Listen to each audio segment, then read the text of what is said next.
Well, hey everybody, welcome to another episode of Totally Amazing Mushrooms. Today we've got the beginner's edition. So any of you very knowledgeable fungi lovers out there, you might want to skip this one if you're not interested in knowing some of the basics. We're not going to talk taxonomic history, we're not going to talk cytotoxology, and we're not going to talk edibility. I've just got a display of many different types of mushrooms, and we're just going to go over some of the different types, different attributes maybe, and some of their structures. So come for a walk with us and see what we can see. So I have spent a bit of time going out and collecting some specimens for this video. We've got some amazing things here, as you can see, and I'm really worried that it's going to rain here on me. So hey, we've got all kinds. We don't have everything, but we have a lot. We've got the guild, we've got the bolete, the spongy surface ones, we've got the polypores. Here's some polypores here. We have some brackets. Hey, we even have some lichens, so this is great. And then we've got the ascomycotas, and those guys like to have those little sacs. Here's the beautiful elfin saddle. And underneath this bit of moss, I've got, these guys are also ascomycotas, in the division Ascomycota. So they release their spores through sacs, whereas all these guys here release them through their gills. And you can see this guy here particularly. Look at the color. Those are the color of his spores. And a lot of the different mushrooms will have different colored spores, and they can range from white to this color to pink to almost black, like the autodigesters here. These guys are autodigesting. These are the mica caps, the Copernellus micaceus. Yeah, so these guys will dissolve themselves into a black ooze eventually. Yeah, those and the Copernopsis atramentosa, those guys are the alcohol inky caps.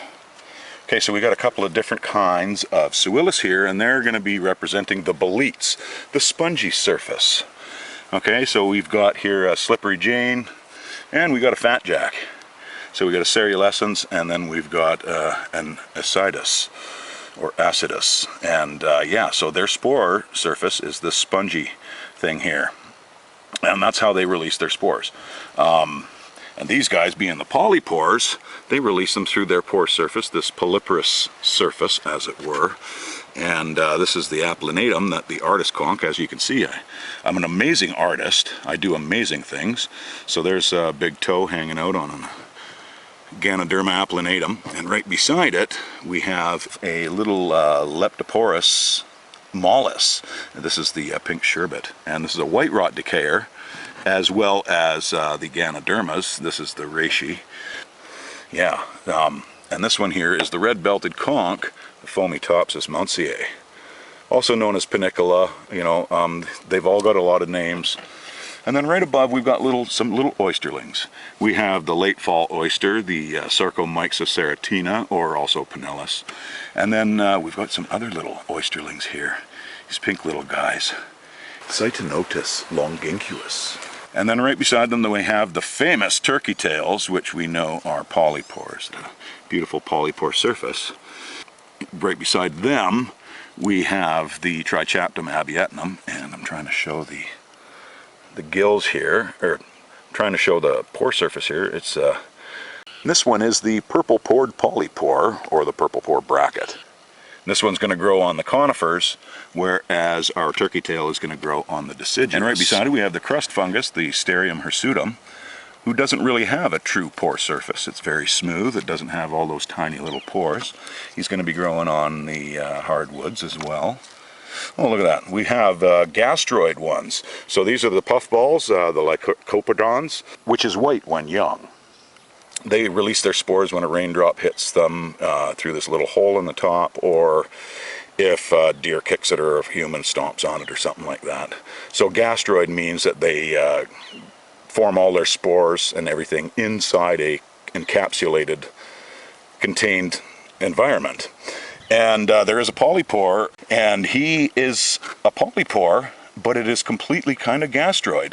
So you can kind of go, well, you're kind of on the border of being gastroid and polypore. And that's this guy here, Cryptoporus valvatus. And it's pretty well degraded now, but it was originally, you can see, I don't know if you can see inside there. That's the spore surface in there, and this covering is completely solid, and it leaves a weak spot. It's not open, but there's a weak spot in this, and it's for the beetles.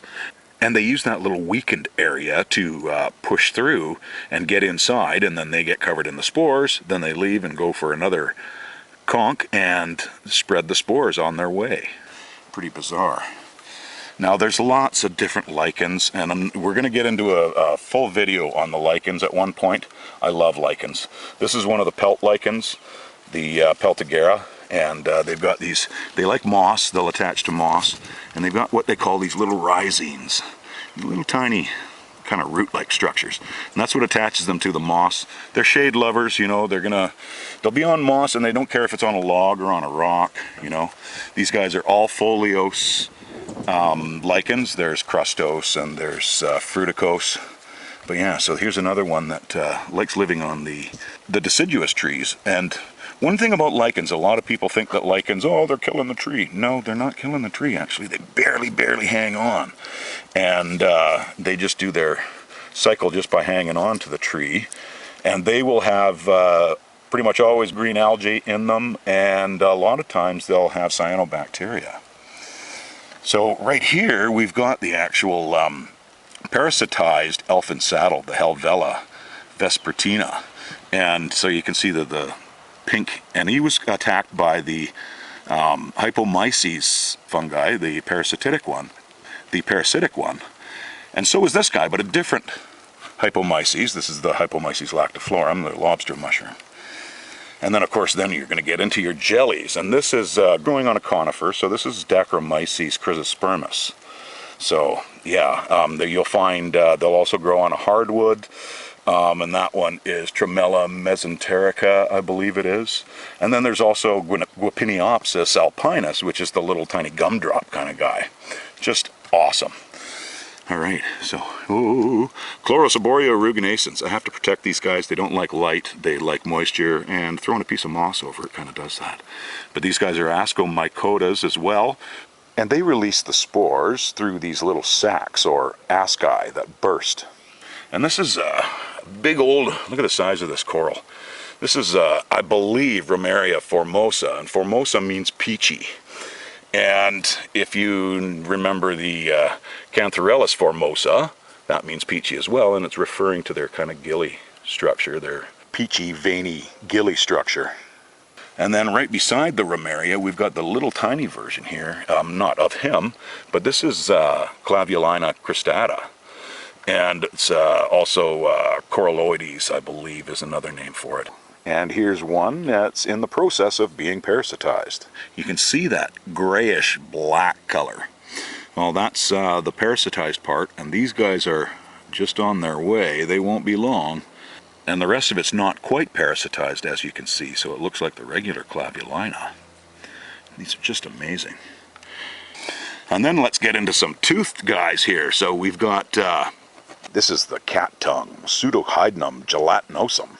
Now, Pseudohydnum means false hedgehog, and these guys are not a true hedgehog. They're actually related more to the jellies, like the witch's butter here. These guys love growing on sticks and whatnot like that. But we have the true hedgehog, which is not actually technically Repandum because it's not in North America, that species particular. Bizarre, but yeah. So these guys have the tooth structure as well, which is pretty amazing. These guys are delicious, but I'm not even going to get into the food side of it, of these guys. Oh, I forgot to mention, there's also little clubs. These little tiny clubs. So these guys, they all have different ways of dropping their spores. But the chanterelles and the winter chanterelles, they've got this kind of weird looking veiny kind of structures to them. You know, this is Craterellus tubeiformis, and this is Cantharellus formosus. But yeah, they've got these really weird looking, highly prized mushrooms for sure. And then right beside, we've got a little waxy cap. It was, this one's already going black, so I'm going to say it's probably Hygrocebi conica, which is the blackener. But yeah, it's you barely touch them and then they're going to go black. And they will eventually go all black, but they've got kind of waxy looking gills and that kind of thing. So, and then, oh yeah, well, we've got the Gomphidius. These guys are going to have, quite often, are going to have quite a bit of yellow at the base of their stipe. And this guy was, this is a gill mushroom, and yeah, and he was coming up just barely a little nub pushing through the gravel, believe it or not. They're so tough. They can, you know, I've seen them coming up through concrete even. So, but yeah, but you know, we've got some beautiful, beautiful colored ones too. You know, you've got your Lilacina occidentalis, you've got your Colibia nuda, and you know, even the little tiny baby Rusulas can come out beautiful. But you can look at the similarities in the cap colors, or on the caps of these guys. Just to look at them, just as a glance, just at a glance, you could easily get these guys mixed up. But there are attributes that you have to go through. You know, do your taste test, do your visuals, do your smells, you know, break the stipe, see what kind of stipe it has, do a spore print, you know, check your guides, check out other websites, all kinds of places you can go to find information on what mushroom is what. And then, you know, to make things even more complicated, you've got your gilled mushrooms, and then you got your boletes, or your pseuilus, and then there's gilled boletes. Like this one here. This is Leucopaxillus albissimus. We did quite a bit on this guy a while back. His gills, when you shine a light on them in the dark, the UV light on them, they glow blue. They're quite beautiful. And the fasciculae will go that brilliant highlighter yellow, which is amazing. Now, I cannot leave these guys out, first off. So, this guy is one of the amanitas. Well, two guys here. There's two little buttons. You can see at the base here they've got this sac, this vulva. And on the top, there's some kind of, it's hard to make out, but they're just little rough pieces that's left over from this guy when they popped out. Originally, they can look like a Lycoperdon. And so you've got to make sure, you know, that when you think you've got a Lycoperdon, you've got to cut it open. Because if it's got just a tiny little shadow of a mushroom cap in there, it's an actual amanita. And it'll probably poison you. Now the vulva on these are fused to the stipe, which quite possibly tells me that it's the Smithiana. Because a lot of them are loose fitting around the base of the stipe. Now here's another, I should have put him over on the other side, these two over on the other side here. These guys are parasitized Helvelas. Okay? So this Vespertina here, when these guys were, he didn't even get out of the gate, man. And he got parasitized, and these are called a sclerotum, and he was attacked by the mycelium of a Clitosobe, which is a parasitic Clitosobe, and they almost look like, you know, little white truffles. They're all nuggety and gnarly kind of looking. They've been growing in the dirt, you know, but you see just a little tiny hint of white sticking out of the dirt, and right beside it will be growing another Helvela, but full normal. So yeah, it's called a sclerotum. And it's Clitosobe sclerotoidea is the actual parasite that does this. Let's try and cut one of these open. Hang on, I'm just going to put the camera down for a second. So yeah, so here's the inside of one of those sclerotums. Almost could be mistaken for like a truffle, man. They're pretty wild. They got that little bit of marbling in there and all that kind of stuff. Just so neat. So neat. What else have we got on these guys? Oh, I guess I skipped right over the Auroscalpiums. I am so sorry about that when we were talking about the toothed fungi. These guys are kind of old, and I don't know if you're going to be able to see the teeth on them. But yeah, here you go. You can see them on there. Yeah, these guys, the stipe's going to grow out of the side, down. And sometimes they can be forked like this one, and sometimes they can be like several little caps all coming out of one, and they look like a little candelabra of them. A lot of times those caps, those extra caps that come out, are sterile, and there's no spore production in those guys though, however. And these guys are cone lovers, like the Strobilurus, the little tiny white ones.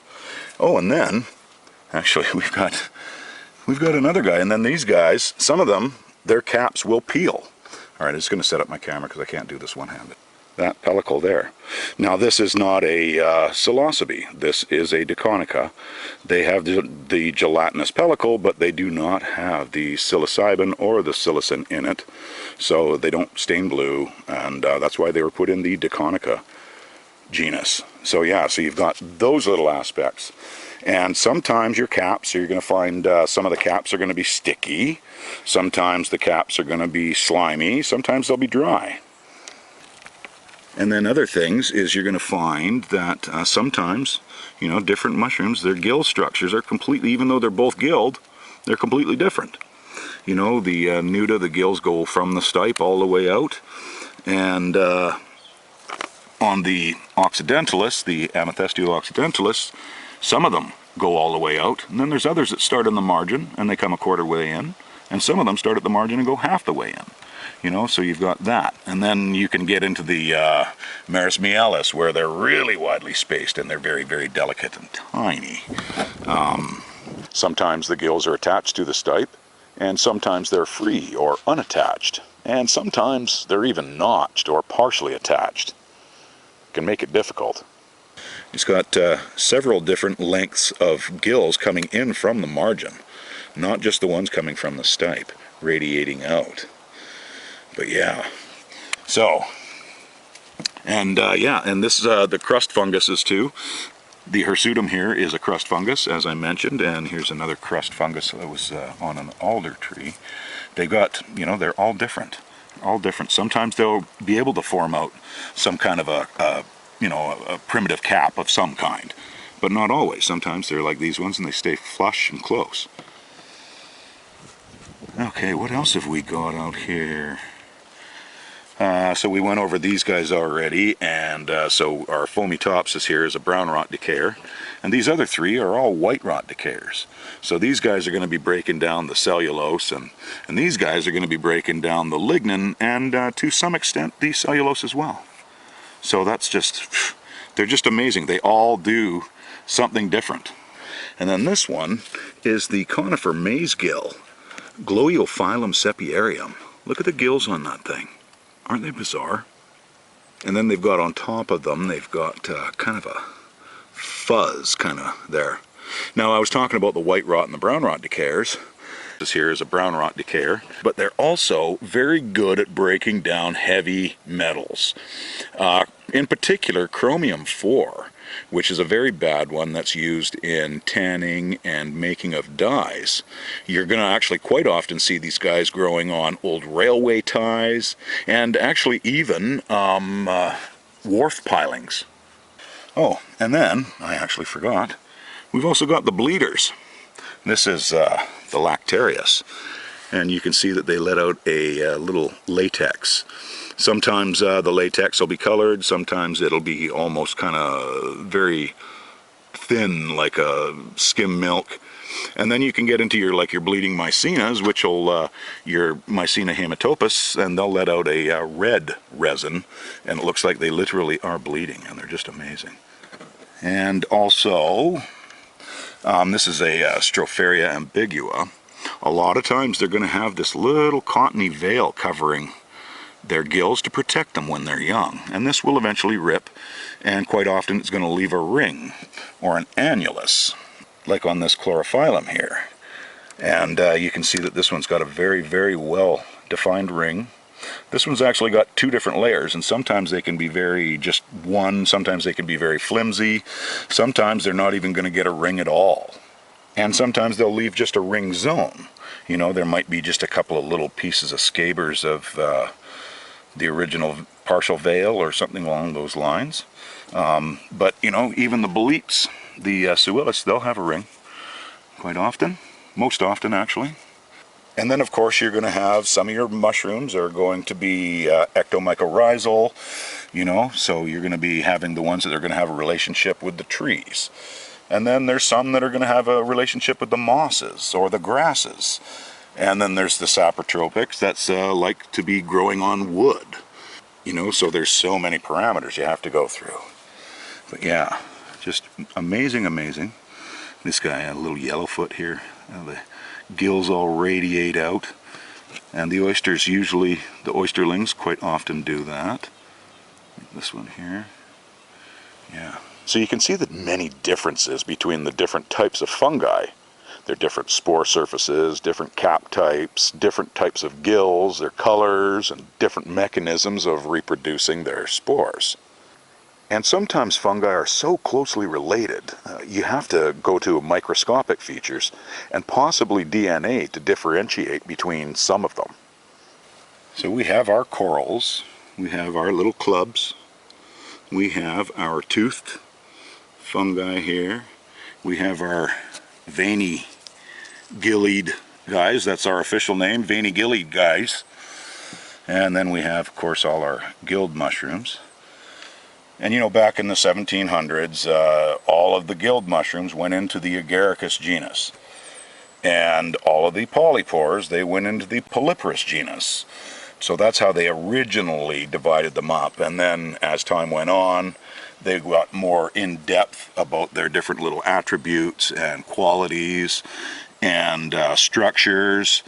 And now that we're in the scientific age, I mean, they're going to be learning so much more, and you're going to be finding mushrooms coming out of genuses and getting thrown into other ones and renaming their species names, and there's going to be all kinds of craziness in the fungal world, I gotta say. But the things that are going to come out of it will be truly amazing. All right, everybody, that brings another episode to a close. Thank you so very much for watching, and I hope that I was able to fill in a few gaps. Till next time, my friends.